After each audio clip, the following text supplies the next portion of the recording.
the window. But I just froze. I just froze. I know I've been had. And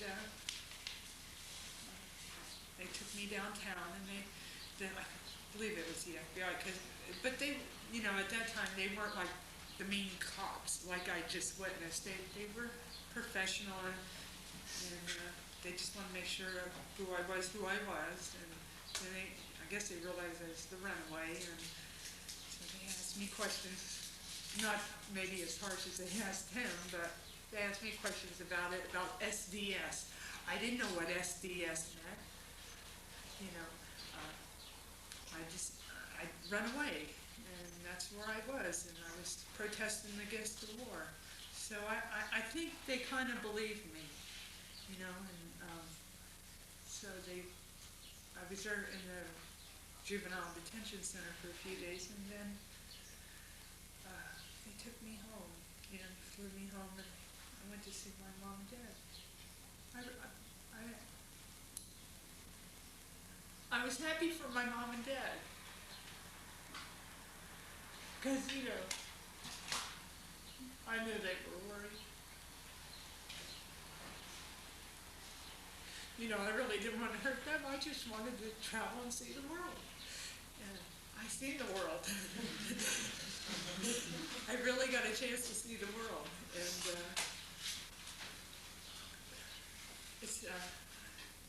I couldn't function after that.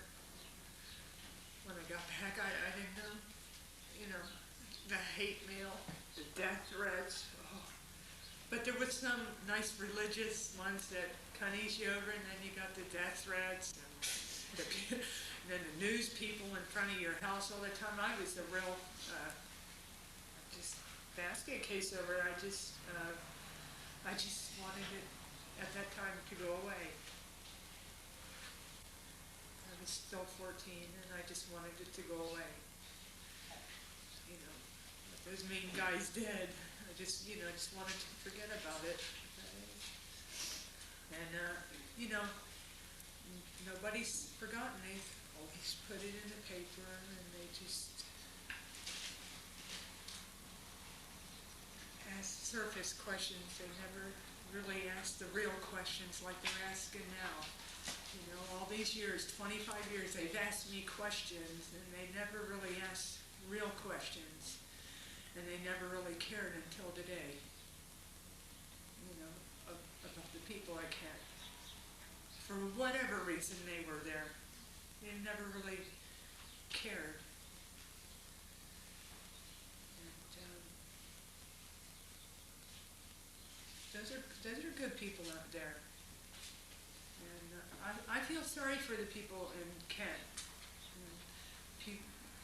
They've had to deal with it. I thought, parents, they've had to deal with it, and I felt guilty because I'm alive, and they were dead, and they were the students, and I was the bad girl. I was the runaway, and that went in my mind, and I felt guilty about that.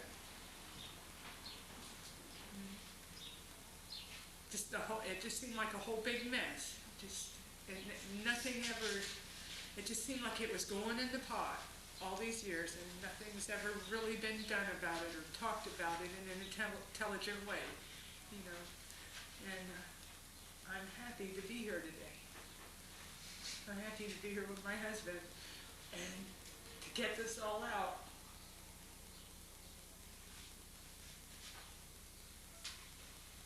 I'm an optimist, though. I still laugh real well, and I still. I'm trying to live a good life, and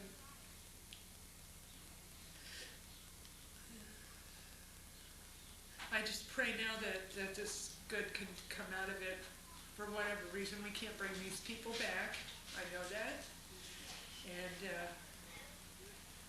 I know now we'll get some truth out of it. Thank you, Mary.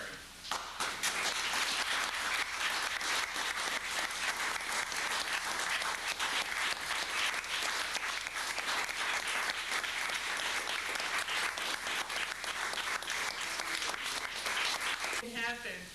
I'm that optimistic. optimistic, and I have that much faith in people that I know that you'll do it right.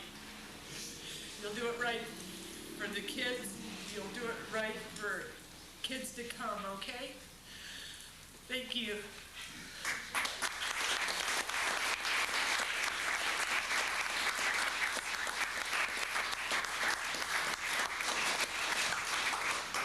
Well, I think we have been inspired, and we've also gotten a snapshot in terms of how this has affected two people who have been, I think, a part of our histories. And I'd like to thank both Mary and John for letting us prod into those inner areas and for being here today for that. So for both of you.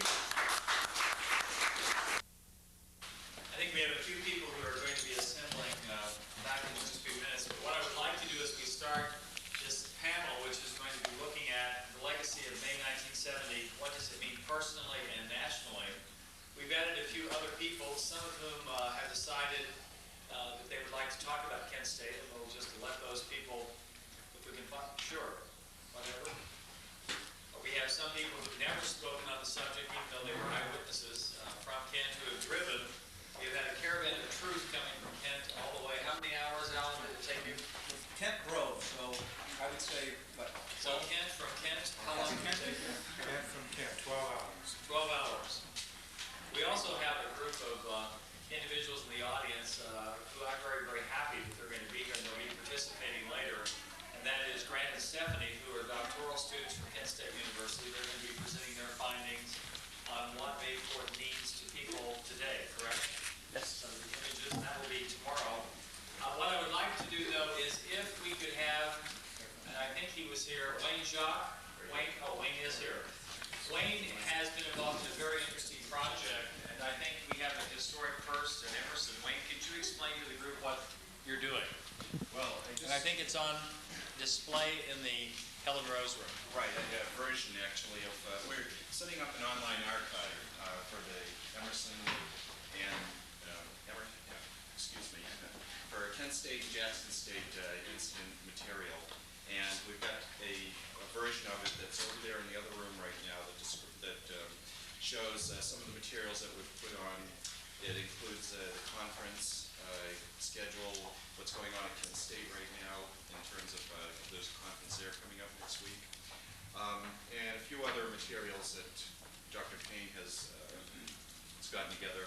We're assembling this so that it's something that's permanent, and anybody who has materials from their own personal collections that they really want to get out to the world without having to go to a publishing company, this is the way to do it. It looks basically just like a book. You can have photos and nicely prepared pages. If you're not familiar with this, this is on the World Wide Web and using browser software to take a look at it. But if you look, there's a Macintosh in the other room, and you can see how we've started to do that.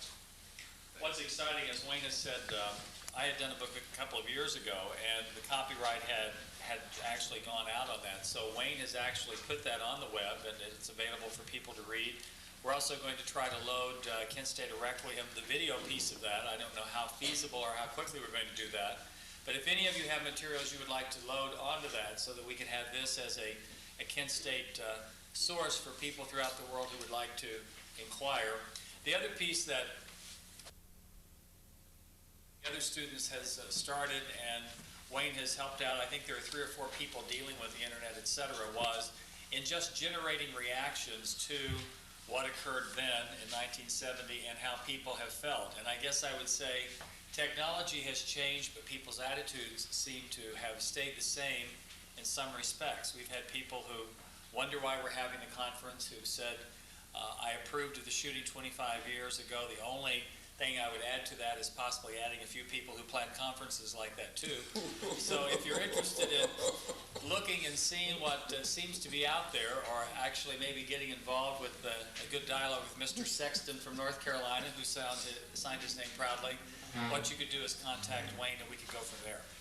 Again, though, what I would like to do is welcome you to this panel, and I think rather than me introducing the panel members, what I would like for them to do is, starting with Alan, for them to give a description of their interest and why they are very, very intrigued by Kent State. And then if we could keep each of you to limit your comments, if at all possible, to about 5 to 7 minutes, and then we can have a good discussion and dialogue. And as I said, we are going to start the Evocative Communication Award, I have trouble pronouncing that, at 6:30 rather than at 7 due to some scheduling with John Filo. Again, thank you for being here. I'm going to try to wedge out of here so Alan can get started. Good afternoon. My name is Alan Camphora. In 1970 at Kent State University, I was a junior. I was participating in the demonstration on May 4th very vigorously, vocally, actively. As John Filo mentioned a while ago, I was waving a black flag of protest, and he took a relatively famous photograph of me, which later was superseded by a Pulitzer Prize-winning photo. But still, I think a lot of people remember me as one of the people that was participating vigorously and vocally that day on May 4th at Kent State. Ultimately, I was one of the 9 students wounded when a bullet passed through my right wrist, entering through the front of my wrist and going through the side.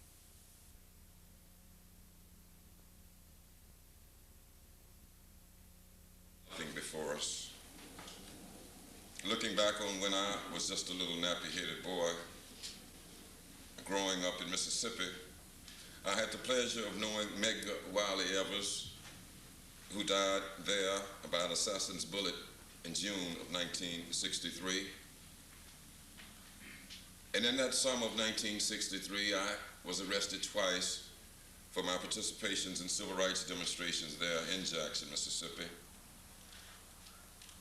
And then later on that summer, I had the occasion to attend the historic march on Washington, where Dr. Martin Luther King gave his memorable "I Have a Dream" speech. And I thought of Medgar that beautiful August day of 1963, when Martin Luther King approached the podium of the Lincoln Memorial and spoke these words: "I'm not unmindful that some of you have come here out of great trials and tribulations. Some of you have come from areas where your quest for freedom left you battered by the storms of persecution and staggered by the winds of police brutality. You have been the veterans of creative suffering. Continue to work with the faith that unearned suffering is redemptive. Go back to Mississippi. Go back to Alabama. Go back to South Carolina. Go back to Georgia. Go back to Louisiana. Go back to the slums and ghettos of our northern cities, knowing that somehow this situation can and will be changed. Let us not wallow in the valley of despair." And we returned to Mississippi, filled with the hope that freedom would become a reality for those of us who were African Americans in that centennial year of the Emancipation Proclamation. But in the few days to follow, we were reminded that freedom was going to be a costly struggle. As we talk about the bombings in Oklahoma, I'm reminded of September the 15th, a Sunday, in 1963, in the bombing of the 16th Street Baptist Church in Birmingham, Alabama. And 4 little black girls were killed that Sunday morning: Cynthia Wesley, Addie Mae Collins, Denise McNair, and Carol Roberson. And when we think about Allison and Sandy and William and Alan's friend Jeffrey, and my schoolmate Philip Gibbs and James Earl Green, I'm reminded of those words that Dr. King spoke at the funeral in September of 1963 in Birmingham. It is almost impossible to say anything that could console you at this difficult hour and remove the deep clouds of disappointment which are floating in your mental skies. But I hope that you will find a little consolation from the universality of this experience. Death comes to every individual. There is an amazing democracy about death. It is not aristocracy for some of the people, but a democracy for all of the people. Kings die and beggars die. Rich men die and poor men die. Old people die and young people die. Death comes to the innocent and it comes to the guilty. Death is the irreducible common denominator of all men. The next summer, I would testify about police brutality with Mrs. Fannie Lou Hamer. And that testimony was placed in the congressional record. Mrs. Fannie Lou Hamer went on to challenge the all-white Mississippi Freedom Democratic Party, and she changed the political course of history in Mississippi. And I was happy to hear Mr. Kraft say that his organization is involved in voter registration, because indeed it is a way that many of us see changes coming about positively. And in 1968, I was a senior high school student at Linear High School in Jackson, Mississippi, when Dr. King met his tragic death. And later on that summer, I was arrested in the Poor People's Campaign in Washington, D.C. And then there was the college years, and in May of 1970, I was a sophomore student at Jackson State University. When campuses around this country were filled with choruses of protests calling for a change in U.S. foreign policy, and as Dean mentioned earlier, Dr. Martin Luther King, in an historic address at the Riverside Church, April 4th, 1967, 1 year before his death, broke his silence about the war in Vietnam. And 1 year later, April 8th, 1968, Dr. King met his death. And it was there on the campus of Jackson State, we too spoke out against the war of Vietnam, because someone else said there was blacks and poor people who were being disproportionately represented in that war. But not only were we talking about that war in Vietnam, we were talking about the historic racism in Mississippi. Some of you may recall that there were 3 civil rights workers killed in Philadelphia, Mississippi in 1964. Andrew Goodman, Michael Schwerin, and James Chaney. James Chaney was black. And I don't think the nation would have paid any attention to what had happened in Mississippi had it not been for the fact that James Chaney was with Andrew Goodman and Michael Schwerin. And similarly, I don't think Jackson State would be mentioned had it not happened so close to what happened here at Kent State University. And I'll close my remarks and entertain some questions about why I think that. But again, I want to thank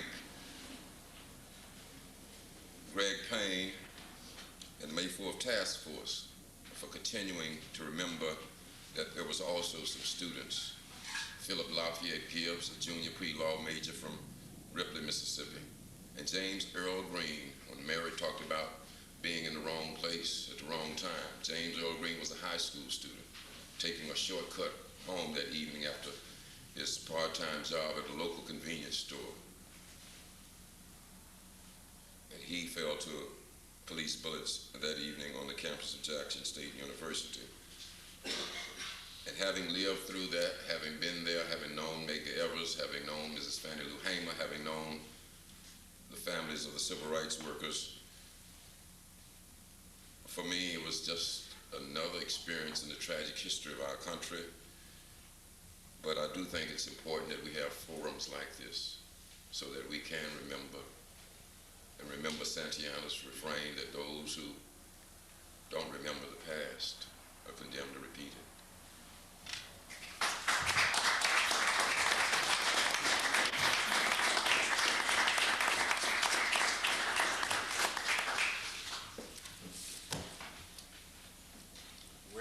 My name is Kent Kibler.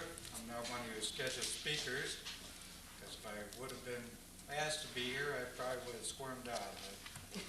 I've never talked in front of anybody about anything about Kent State at all.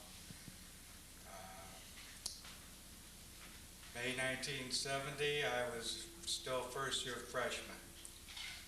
My background, I came from a blue-collar background. I'd worked for 5 years after high school in order to save up enough money to go to college.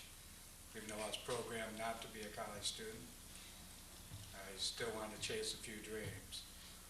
When I arrived at Kent, I noticed some of the so-called radical students on the campus, and I didn't understand why they got the time or the energy or for wasting their money instead of doing what they should have been doing, studying and going to school. And as much as I didn't like the war and I didn't want to go to Vietnam, I just couldn't involve myself in what I thought was just frivolous behavior. The only thing that ever caught my attention was when I read in the university paper that they're going to napalm a dog on campus, to show the ill effects of napalm. So I me being a dog person, of course, I couldn't let that happen. And coming from that blue-collar area, I certainly would have to kick a little butt if I had to prevent something like this happening. And so off I went down to watch him napalm this dog, or attempt to. And so as I approached, the only familiar face I saw there was Glenn Frank, who was a geology professor at the university. I never had him, but he certainly caught my eye as I attended classes in this building. And first thing they said is we all walked up, and they had a good showing that day because there was a dog involved. They suggested that we all would come and stop them from napalming a dog, but we wouldn't stop our country from napalming all the Vietnamese. And I still thought it was rhetoric, and I just couldn't believe they wasted my time getting me there, but an afterthought, it was quite a statement that they made and did what it was necessary to get me there to get my attention. Maybe not at that moment, but in the following days, I realized what they were talking about. But I still had to get on with my life. I was gone the whole weekend that most of the activities came to be. Sunday night, I'd heard about everything that had gone on, and they said school was starting Monday, so I had to be back there. So I arrived back in Kent Sunday night. I was probably a half a block from the main intersection of the front campus. I pulled in, parked in the driveway, and helicopters were overhead, tear gas floating through the air. I couldn't imagine. I hadn't come down the main street. I came in through the back way. I couldn't imagine what was going on. And I walked down, I just looked at it, shook my head, walked back to the room, and figured it was just one episode that night. Next morning I got up. I still hadn't had a clue what was to come yet, and off I go. I didn't even own a pair of jeans back in 1970. So I can see I'm still one of the last of the greasers. So off I go with my books in my arm and my little windbreaker and my nice pressed pants, and headed up there, and I look, and there's passenger carriers and jeeps and armed guards with bayonets and everything. And I couldn't believe it. I didn't have a real fondness for police over the years anyway, but this was more than I could understand at all. And, you know, you kept hearing the rumblings there was going to be a demonstration, and the professors would say, you know, avoid it, don't go near it, they're going to stop it. And I did have a class in that area, but I think I would have gone anyway because that was my nature, just to find out what was going on. So as soon as they started ringing the bell, I was there. And it was shortly thereafter that the guard were there too. So, and not being a participant, I kind of moved up the hill, but I happened to choose the wrong location to go up. So by the time they started firing the tear gas, I was at the top of Taylor Hill. And as they proceeded to chase the students up the hill after a few minutes of back and forth, throwing tear gas and stones and yelling and swearing, and here they come. So I decided it was time to go to Taylor Hall. So I walked up to the door, walked in, but the door didn't open. There were people standing in front of the door, but nobody would let me in. So there I am, standing, trapped in front of Taylor Hall. Here comes the students that they were chasing, and here comes the National Guard, and they just walked right by me. They weren't concerned with us, you know, the innocent bystanders standing there at Taylor Hall or by Johnson Dormitory on the opposite side. So we just stood there as observers to it all and watched them march down into the practice field and chased Alan and the rest down into the parking lot and the field, and then it just stopped. You know, I thought I heard a gunshot go off down there, but you weren't sure because nothing came of it. The next thing I know, here they come back again. So I'm standing there, and you can't go in the building, you can't go towards them, you can't go back down in the commons because there's more down there, so you just stood there. So I stationed myself about at the metal sculpture that ended up having the bullet hole through the 1-inch armor, this iron-plated metal there. As they're coming up the hill, the students were following them up, but it wasn't a rapid pursuit, and they weren't even close. I didn't think I was closer to them than the rest of them were. And as they're moving up the hill, there was just one person that stood out in my mind, and later on he was identified as Sergeant Myron Pryor. And he was the last one going up the hill, following his unit up there. And as he was going up, he kept swinging around. You could just feel the anger in his, you couldn't see his face, but you could just feel it in his movements. You know, somebody threw a rock, he'd bend down, pick it up, throw it back. I couldn't hear what he was saying, but you could tell he was calling them out. He wanted somebody to get close enough that he could hurt him. And just as he passed in front of me, horror just went over my body, and I couldn't imagine what was going to happen, you know, but things were getting too close for me. So I started backing up, climbed over the railing at Taylor Hall, and just as I got over the railing, I was still watching them. I saw them shoot, and they just all opened up. I started running. I ran behind the pillars in front of Taylor Hall, but by the time I got back there, it was all over. I looked out in front of me, and everyone was laying on the ground. I thought, oh my God, they shot everyone. I couldn't believe there were so many bodies on the ground there. And then everybody started getting up, and everybody saying, well, they're using blanks, they're using rubber bullets, you know, and kind of a sense of relief went over me there for a minute because, you know, we were just fooled. And then you look, and there were two people closest to me are laying there bleeding. And you just realized there were people shot here, and I couldn't believe it. You just stood there in horror. And by the time I worked myself up to go over and see who was shot, well, the one gentleman was standing next to me behind the sculpture. The other one was in front of the sculpture. There were people helping them. At that time, I saw Jeffrey Miller laying in the driveway. I didn't know any of these people. They were all unfamiliar with me. None of them seemed like radicals. The only familiar face that I remembered in afterthought was probably Alan Camfora's face. And I didn't think he was a big wheel at the time or anything. I thought he was more prominent after all this. So as far as radical people there, I didn't think any of them were radical. But as I walked down and stood there, you know, in fact, I was standing next to John Filo when he took the picture, but I didn't realize he was taking the picture. And you just knew there was nothing you could do for Jeffrey Miller. And you just stood there helpless. There was nothing to do. And then while we're standing there, you know, the guardsmen come up, and you're thinking they're helping them, to come back to help. And I didn't even know where they came from. They're just behind me here. They had come through on the other side of Taylor Hall. There was another unit who had come up there. And so I'm thinking they're helping him, and I look, and they're just kicking over his body with their foot and bayonet, looking for weapons, and lay him back down and walk away.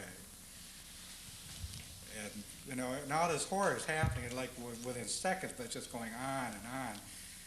And, you know, and you have all the hatred for them, and yet I still had some hatred for some of the protesters. When somebody picked up Alan's flag that he had dropped, or somebody's flag afterwards, and was wiping it in Jeffrey Miller's blood and swinging it across, splashing everybody. I thought, is everybody out of their minds? What's going on? They're shooting us, and they're flipping out and throwing blood at each other. I just couldn't believe it. At that time, I still didn't realize that more than 3 people had been shot. I didn't realize there was another parking lot and a half a hillside that was laying there bleeding to death. And what appeared to be, it felt like with hours, but it was only maybe 20 minutes before the ambulances came, and we helped carry off the bodies and everything. We just all stood there, not believing this happened. There were no leaders, there was nobody organizing anything, but just the anger that we all felt. We just simultaneously moved back over the hillside and started heading towards the guardsmen. And they had all, of course, aimed their weapons at us, and eventually had surrounded us on 3 sides, and Al Frank's father, Glenn Frank, who was the faculty marshal at the time, was begging and pleading for us to stop. You know, they're killing us, they're going to kill more of us, and, you know, and we didn't care. We just witnessed something. We realized that everything that happened in Chicago at the Democratic Convention, that was all lies, where we've been fed to believe that these people deserved getting their heads beat in, you know. And we knew that they were going to get away with it. When they shot everybody on that side of the hill, and there were no witnesses, all the television, all the TV reporters, all the radio people were all on the other side of the hill. And we knew, the only people that knew what was going on here was us. And nobody was going to believe us. They were going to get away with this. And so Glenn Frank begged and pleaded to the point of emotional collapse with people holding him up. Please stop this. Please leave before they kill you. And we didn't care. And it was just